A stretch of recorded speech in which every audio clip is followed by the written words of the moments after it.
F'Malta sissa kien hawn 22 każ suspettat tal-Coronavirus. Kollha kienu eżaminati u kollha rriżultaw fin-negattiv. B'hekk f'pajjiżna sa issa bqajna ħielsa minn din l-influwenza.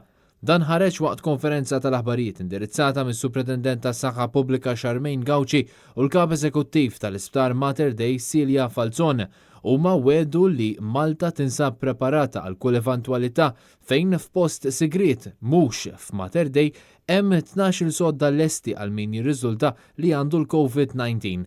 Attwalment hemm biss 3 persuni fi kwarantina high risk, dawk li kienu fuq il-Cruise Liner Westerdam u magħhom l-awtoritajiet għadhom b'kuntatt kontinwu.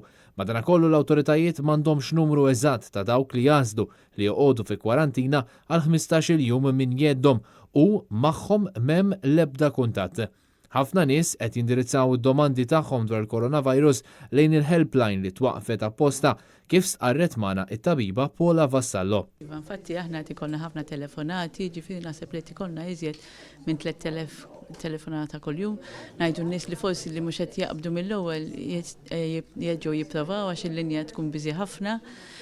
Ukoll għal wieħed li għandu bżonn informazzjoni jista' jmur fuq health.gov.mt, hemm ukoll banner fuq il-coronavirus u hemm ħafna mill-informazzjoni li man-nies li jridu iktar informazzjoni jistgħu wkoll isegwu l-Facebook page tagħna HPDP Malta biex għal iktar tarif dejjem u aħna dejjem da qed inbidlu kuljum skont is-sitwazzjoni kif tevolvi. Silja Falzon selmet li l-istaff kollu ta' Mater Dei li qed jagħmlu xogħol mill-qalb u li kif qaleti għamu għall-okkażjoni. Sissa Malta għandna 350 persuna imħarġa b'mod intensiv biex toffri l-ewwel għajnuna. Profs Gauci tkellmet rigward il-quarantine leave u qalet li dan qatt ma nħareġ kemm ilha fil-karga, però issa se tkun qed tagħti dan it-tip ta' leave speċjali għal nies li kellhom pjanijiet li jsifru f'pajjiżi milquta drastikament mill-virus jew dawk li għadhom ġejjin minn dawn ir-reġjuni. Dan il-leave ikun qed jinħareġ skont il-ħtieġa.